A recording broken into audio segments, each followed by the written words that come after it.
اسے خود سے گھر سجانا، سنوارنا، صاف ستھرا رکھنا اور ڈسپلن کی عادت تھی، اس لیے کسی کی مداخلت کہاں پسند تھی۔ اس لیے وہ اپنی تمام تر کوششوں سے گھر سجانے سنوارنے میں لگی رہتی۔ ہر چیز صاف ستھری، نکھری نکھری اپنی جگہ پہ رکھنا اسے اچھا لگتا تھا۔ بہت اچھی اور مطمئن زندگی کی ابتدا ہو چکی تھی۔ دونوں اپنی اپنی جگہ ایک دوسرے کے ساتھ تعاون کرتے۔ اکثر شام کو اذلان کے آفس سے آنے کے بعد وہ لوگ امی کے ہاں چلے جاتے۔ وہاں جا کر اسے الجھن سی محسوس ہوتی۔ آپا کے بچے، گندا گھر، بکھری ہوئی چیزیں، بے ترتیبی، یہ سب کچھ اسے بالکل اچھا نہیں لگتا۔ سو وہ جلد ہی واپس آ جاتی۔ دھیرے دھیرے دن گزرتے رہے۔ ان کی شادی کو 5 ماہ کا عرصہ گزر گیا تھا۔ ارسا ابھی تک میکے میں ہی تھی، حالانکہ احمد بھائی نے شادی بھی نہ کی تھی۔ اس روز اذلان نے عنایا کو کال کی کہ رات کو میرے دوست کی فیملی ہمارے گھر پہ آ رہی ہے، تم ذرا اہتمام کر لینا۔ عنایا نے خوش دلی سے اوکے کہہ دیا۔ اذلان کو دم کا قیمہ اور کباب پسند تھے۔ اس نے شام کے لیے دم کا قیمہ، کباب، بریانی، قورمہ اور ٹرائفل بنا لیا۔ اذلان کے دوست فیضان اپنی بیوی ارسلہ اور 3 بچوں کے ساتھ آئے تھے۔ اوفو، بچوں نے تو ہنگامہ مچا کے رکھ دیا تھا۔ ہر چیز الٹ پلٹ ہو گئی تھی۔ ایک قیمتی کانچ کی پلیٹ اور ایک امپورٹڈ گلاس توڑ دیا۔ کارپیٹ پر ٹرائفل کا بال گرا دیا۔ اس کی بیڈ شیٹ پہ پانی کا بھرا گلاس انڈیل دیا۔ 2 گھنٹے میں اس کا چھوٹا سا گھر مچھلی بازار کا نمونہ پیش کرنے لگا۔ عنایا نہ چاہتے ہوئے بھی بار بار جھنجھلاہٹ کا شکار ہو رہی تھی۔ اسے کہاں عادت تھی یہ سب کچھ برداشت کرنے کی۔ فیضان بیچارہ شرمندہ ہوا جا رہا تھا۔ سوری بھابھی، آئی ایم سوری، میرے بچے بہت شریر ہیں۔ کوئی بات نہیں، اس نے زبردستی مسکرا کے کہا۔ مگر بھابھی، بچوں کے بغیر گھر بھی تو گھر نہیں لگتا۔ اور ہاں اذلان بھائی، بس اب آپ بھی تیاری پکڑیں، 5 ماہ ہو گئے ہیں شادی کو، جلدی جلدی ہمیں بھی 2-4 بچوں کا چاچو بنا دو یار۔ فیضان نے باتوں کے دوران ہنستے ہنستے اذلان کو چھیڑنے والے انداز میں کہا، تو اذلان بھی ہنس دیا۔ ہاں جی، انشاءاللہ ضرور۔ ہائے اللہ نہیں، بے ساختہ عنایا کے منہ سے نکلا۔ اس کی نگاہوں کے سامنے ارسا کا بھاری بھرکم وجود اور چلبلے شرارتی ill mannered بچے آ گئے جو کہ اس کی برداشت سے باہر تھے۔ یہی وجہ تھی کہ اسے بچے سخت برے لگتے تھے۔ پھر فیضان اور ارسلہ رات دیر تک واپس لوٹے۔ اذلان انہیں چھوڑ کے آیا تو عنایا منہ پھلائے چیزیں سمیٹ رہی تھی۔ حد ہو گئی، کیسے بدتمیز اور ill mannered بچے ہیں، ناک میں دم کر کے رکھ دیا، کوئی چیز نہیں چھوڑی۔ ڈنر سیٹ اور ٹی سیٹ کا ستیہ ناس ہو گیا۔ بیڈ شیٹ پہ پانی کا اتنا بڑا سا دھبا ڈال دیا۔ توبہ ہے، عجیب شیطان صرف بچے تھے۔ اس کا سارا غصہ اذلان کے سامنے نکلا۔ اذلان اس کی جھنجھلاہٹ پہ ہنس پڑا۔ ارے یار، بچے تو ایسے ہی ہوتے ہیں، تم اتنی ٹینشن مت لیا کرو۔ کیسے نہ لوں؟ وہ بدستور غصے میں تھی۔ اس لیے کہ کل کو ہمارے ہاں بھی تو 4-5 بچے ہو جائیں گے، تب تو یہ ترتیب، یہ سیٹنگ، یہ سجاوٹ، یہ سب کچھ اسی طرح نہیں رہے گا نا۔ اذلان نے پیچھے سے آ کر اسے تھام کر خود سے لگاتے ہوئے پیار بھرے لہجے میں کہا۔ اذلان پلیز، اسے خود کو چھڑاتے ہوئے سخت اور ترش لہجے میں کہا۔ کیا پلیز یار؟ اچھا چلو میں کر دیتا ہوں تمہارے ساتھ صفائیاں، پلیز کول ڈاؤن۔ اذلان نے اس کا موڈ ٹھیک کرنے کے لیے اسے پیار سے بہلایا۔ وہ واقعی بہت غصے میں تھی۔ بات آئی گئی ہو گئی۔ اس روز اذلان نے اس کی بات کو سیریس نہیں لیا۔ کچھ دن گزرے۔ اب دوست احباب اکثر سے چھیڑتے کہ یار کب گڈ نیوز دوگے، کب ہمیں چاچو بناؤ گے، کب مٹھائی کھلاؤ گے۔ اذلان کو بھی احساس ہونے لگا۔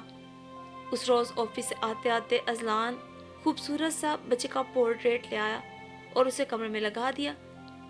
یہ کیا؟ عنایا چائے لے کر آئی تو اس نے پورٹریٹ دیکھ کے پوچھا۔ ارے یار، بچہ ہے اور کیا، کتنا کیوٹ سا ہے، انشاءاللہ ہمارا بیٹا بھی ایسا ہی ہوگا۔ اذلان نے شریر نظروں سے اسے دیکھتے ہوئے کہا۔ ضروری ہے کیا کہ ہمارے بھی بچے ہوں؟ عنایا کے بے تکے سوال پر اذلان نے چونک کر اسے دیکھا۔ یہ کیسی فضول بات کی تم نے؟ کیوں، اس میں کیا فضولیات ہیں؟ عنایا، یہ کیسا مذاق ہے؟ اگر یہ مذاق ہے تو بہت بھونڈا اور ناقابل برداشت مذاق ہے۔ اذلان کا لہجہ سلگ گیا تھا. کیوں؟ کیا جن کی اولادیں نہیں ہوتی وہ لوگ اچھی زندگی نہیں گزارتے؟ عنایا نے بھی تیکھے لہجے میں پوچھا. ہاں نہیں گزارتے وہ اچھی زندگی. بہت بڑی کمی ہوتی ہے ان کی زندگی میں. ان کا گھر ویران اور اداس رہتا ہے. بچے تو محبتوں کے امین ہوتے ہیں، گھر کی رونق اور دل کا سکون ہوتے ہیں، ماں باپ کی محبت کی نشانی ہوتے ہیں. ان کے معصوم کہکوں میں زندگی پنہاں ہوتی ہے. ان کے ساتھ گزرا ایک ایک پل یادگار رہتا ہے. اور شادی کے بعد بچے بھی ضروری ہوتے ہیں. اذلان نے لہجے کو نرم بنانے کی ناکام کوشش کی. اور ہاں، جب بچے پہلی بار ماں باپ کا نام لیتے ہیں تو جو سرور اور لذت ماں باپ کو محسوس ہوتی ہے اس کی تو مثال ہی نہیں ملتی. اوفو اذلان، پلیز بند کرو یہ بچہ نامہ. وہ بری طرح جھنجھلا گئی. بچہ نامہ؟ مطلب کیا میں نے کوئی انہونی بات کہہ دی جو تمہیں اتنی بری لگ گئی؟ انہونی بات تو تم کر رہی ہو. عنایا کی بات پہ اذلان نے غصے سے کہا. تم نے تو سارے فائدے گنوا دیے ہیں، اس کے جو منفی اثرات ہوتے ہیں وہ کہاں گئے؟ منفی اثرات؟ کون سے منفی اثرات ہیں بھلا؟ پلیز اذلان ابھی چپ ہو جاؤ تم. میرے سر میں شدید درد ہو رہا ہے. اس بات کو نا فی الحال ختم کر دو. عنایا نے اپنا سر تھام کر بیزار لہجے میں کہا. اوکے. اور پھر اذلان غصے سے کمرے سے باہر نکل گیا. اس روز کے بعد سے ان دونوں میں غیر محسوس طریقے سے سرد جنگ کا آغاز ہو چکا تھا. اب تو امی اور ارسا بھی دبی دبی زبان میں اسے اس بات کا احساس دلانے لگی تھی کہ اسے ماں بن جانا چاہیے. سو اسے وہاں جانا بھی کم کر دیا. آئے دن کے چھوٹے چھوٹے جھگڑے ہونے لگے. عنایا ایک فضول سی بات کو لے کر اپنی بات پہ ڈٹی رہی اور اذلان بھی آخر کب تک اس کی بچکانہ بات برداشت کر سکتا تھا. اس روز بات کچھ زیادہ ہی بڑھ گئی. عنایا نے صاف کہہ دیا کہ اسے بچے سخت ناپسند ہیں. وہ کسی صورت اتنا بڑا رسک نہیں لے گی. اس کے سامنے ارسا کی مثال تھی. پے در پے ہونے والے بچوں نے ارسا کو کیسا بوندلا کے رکھ دیا تھا. جسم الگ بے ڈول ہو گیا. اسے اپنا ہوش تک نہ رہا. بچے الگ ری ری کرتے رہتے. ایک روتا تو دوسرے کو بھوک لگ جاتی، تیسرے کی نیپی گیلی ہو جاتی تو چوتھا گر جاتا. اوفو، ارسا پاگل ہو جاتی. نہ اپنا خیال رکھ پاتی نہ گھر کا. گھر الگ گندا رہتا، زندگی الگ اجیرن. نہ رات کو نیند پوری ہوتی نہ دن کو سکھ چین نصیب ہوتا. عورت پاگل ہو کے رہ جاتی ہے گھر، بچوں اور شوہر کے درمیان. بچوں میں لگ کر شوہر کی طرف دھیان ہی نہیں دے پاتی تو شوہر احمد بھائی کی طرح ادھر ادھر منہ مارنا شروع کر دیتے ہیں. اور وہ کسی صورت ان مسائل اور الجھنوں کا شکار نہیں ہونا چاہتی تھی. وہ اور اذلان بہت اچھی، خوشگوار اور مطمئن زندگی گزار رہے تھے. مگر اب اذلان بدل رہا تھا. بقول اس کے اذلان کو عنایا سے زیادہ بچے پسند تھے. اس روز لڑائی اچھی خاصی بڑھ گئی تھی. ٹی وی پہ کوئی ڈرامہ چل رہا تھا جس میں ماں کے بارے میں بتایا جا رہا تھا. دیکھو عنایا، ماں کے قدموں کے نیچے جنت ہے اور تم اس جنت کو کیوں گنوانا چاہتی ہو؟ اذلان، ہر بار ایک ہی بات لے کر مجھے کیوں دکھی کرتے ہو؟ کیوں میری چڑ بنا لی ہے تم نے؟ نہیں چاہیے مجھے جنت، وہ دو ٹوک لہجے میں بولی. مگر مجھے چاہیے اس گھر کے لیے رونق اور ننھے منھے بچوں کی کلکاریاں. اذلان کا لہجہ بھی ایک دم دو ٹوک ہو گیا. یعنی تمہیں میری نہیں صرف بچوں کی ضرورت ہے؟ عنایا نے نگاہیں ترچھی کر کے ترش لہجے میں کہا. مجھے تمہاری ضرورت کیوں نہیں ہوگی؟ پاگل ہو گئی ہو تم؟ کیا بیکار کی ضد لگا رکھی ہے تم نے؟ دنیا کی ساری عورتیں ارسا بھابھی کی طرح تو نہیں ہو جاتی نا. ہزاروں لاکھوں خواتین ہیں جو شادی کے 20-25 سال بعد بھی اپنا خیال رکھتی ہیں، زندہ دل ہوتی ہیں، سلم سمارٹ رہتی ہیں. ان کے بچے با اصول اور سلجھے ہوئے ہوتے ہیں. ان کی زندگیاں کامیاب ہوتی ہیں. تم ہزاروں لاکھوں اور کروڑوں کو چھوڑ کر ایک اپنی بہن کا رونا روتی ہو. یہ کوئی عقل والی بات ہے کیا؟ تم تو مجھے پاگل لگتی ہو. یہ سب اذلان کی برداشت سے باہر ہو چکا تھا. وہ سخت غصے میں آ چکا تھا. کیا پاگل؟ تم نے مجھے پاگل کہا؟ عنایا کو تو جیسے پتنگے لگے. ہاں تم ہو پاگل. تمہاری سوچ انتہائی گھٹیا اور فضول ہے. تم نے بیکار اور بے تکی سوچیں اور خرافات پا لیے ہیں. تم میری برداشت کی آخری حدوں تک کان پہنچی ہو. اذلان غصے سے بے قابو ہو چکا تھا. اذلان، زبان سنبھال کے بات کرو. تم کیا کہہ رہے ہو؟ تم کو اندازہ ہے؟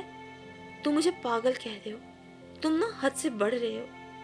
حد سے تو تم بڑھ رہی ہو، جتنا میں برداشت کر رہا ہوں تم اتنی ہی ضدی بن رہی ہو۔ واقعی مجھے تمہاری ذہنی حالت پہ شبہ ہونے لگا ہے۔ وہ بدستور طیش میں تھا۔ ٹھیک ہے، اگر میں پاگل ہوں تو کیوں کر رہے ہو مجھے برداشت؟ نکال دو اپنی زندگی سے۔ وہ بھی دو بدو چلائی۔ بکواس بند کرو تم۔ اذان کی برداشت ختم ہو چکی تھی۔ نہ چاہتے ہوئے اس کا ہاتھ اٹھا اور عنایا کے منہ پہ تمانچہ مار دیا۔ اذلان؟ عنایا کو اذلان سے قطعی امید نہ تھی۔ وہ چہرے پہ ہاتھ رکھے آنسو بھری آنکھوں سے اذان کو گھورنے لگی۔ جاہل انسان! اس سے پہلے کہ وہ مزید کچھ کہتی، اذلان تیز تیز قدموں سے کمرے سے نکل گیا۔ عنایا کچھ دیر تو گمسم سی بیٹھی رہی۔ کچھ دیر بعد سنبھلی تو غصے سے اٹھی، بیگ میں چند کپڑے ڈالے اور اسی وقت اذلان کا گھر چھوڑ کر امی کے گھر آ گئی۔ اسے اس طرح اکیلا دیکھ کر سب لوگ حیران رہ گئے۔ کیا ہوا بیٹی؟ خیریت تو ہے نا؟ ابا جی بھی پریشان ہو گئے، امی بدحواس ہو گئی۔ ابا جی؟ وہ ان کے گلے لگ کر سسک پڑی۔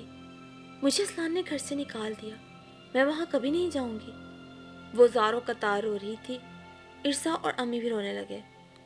مگر ہوا کیا؟ کیا بات ہوئی؟ وہ تو اور بہت اچھا اور سمجھدار بچہ ہے۔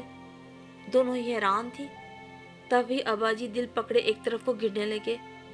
تینوں چیخ کر ان کی طرف بھاگی، مگر شاید ابا جی میں دوسری بیٹی کا یہ غم برداشت کرنے کی طاقت نہ تھی، اور وہ بنا کچھ کہے چپ چاپ دور، بہت دور چلے گئے۔ صدمے پہ صدمہ، یہ کیسا امتحان تھا۔ امی تو بالکل گمسم سی ہو گئی تھی۔ ابا جی کی تدفین میں احمر اور اذلان بھی آئے۔ احمر تو خاصا بدلا ہوا لگ رہا تھا۔ ارسا سے ملا بھی اور اسے تسلیاں بھی دی، امی کے پاس بھی بیٹھا۔ مگر اذلان صرف ارسا اور امی سے ملا، کیونکہ عنایا نے اس سے ملنے سے صاف انکار کر دیا تھا۔ عنایا بالکل گمسم سی تھی۔ اسے لگ رہا تھا کہ ابا جی کی موت کی ذمہ دار وہ تھی، اور اس سے زیادہ اذلان، جس نے اس روز اسے تھپڑ مارا تھا۔ اذلان کو اپنی غلطی کا احساس ہو گیا تھا۔ اس نے بعد میں بھی عنایا سے ملنے کی بات کرنے کی کوشش کی، مگر عنایا نے منع کر دیا۔ امی اور ارسا سمجھاتے تو رونا شروع کر دیتی اور کہتی کہ آپ لوگ ضد کرو گے تو میں گھر چھوڑ کے چلی جاؤں گی۔ عجیب سی صورتحال تھی۔ عنایا کی سوچ نے نہ صرف اسے بلکہ سب کو پریشان کر کے رکھ دیا تھا۔ عنایا اپنے کمرے میں رہتی تھی۔ اسے جاب کے لیے اپلائی کرنا شروع کر دیا تھا۔ امی کی عدت بھی ختم ہو چکی تھی۔ ادھر احمد کو بھی شاید عقل آ گئی تھی۔ اس کی طبیعت بہت خراب تھی۔ 3 دن تک بخار میں تپتا رہا۔ وہ تو محلے کی کسی خاتون نے ارسا کو اطلاع کر دی۔ ارسا دوڑ کے اس کے پاس پہنچ گئی۔ وہ نیم بے ہوشی کی حالت میں تھا۔ کچھ بھی ہو وہ اس کا شوہر تھا۔ ارسا نے ڈاکٹر کو بلوایا۔ احمد کو ہوش آیا تو پاس ارسا کو دیکھا۔ وہ ابھی بھی نماز پڑھ کے اٹھی تھی اور اس وقت تسبیح پہ کچھ پڑھ کر احمد پہ دم کر رہی تھی۔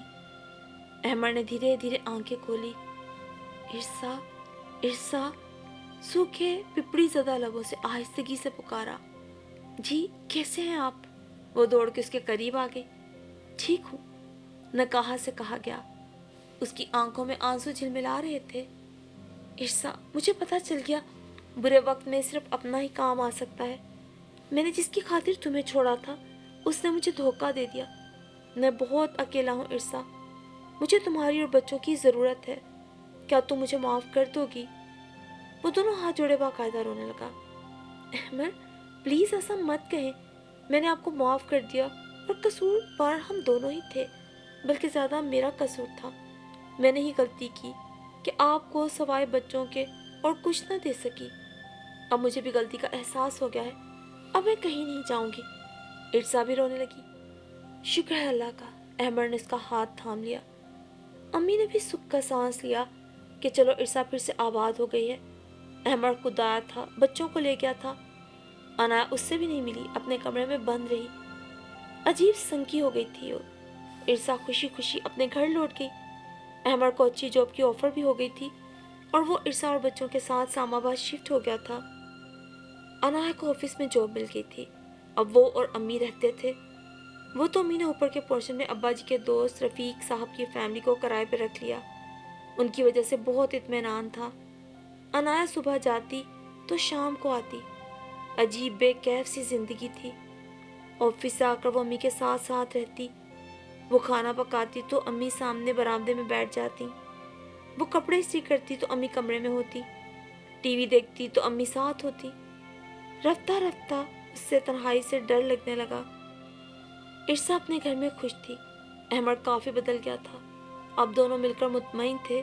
اکثر عرصہ کی کال آ جاتی. اس سے تو کم بات ہوتی. امی سے کافی دیر باتیں کرتی.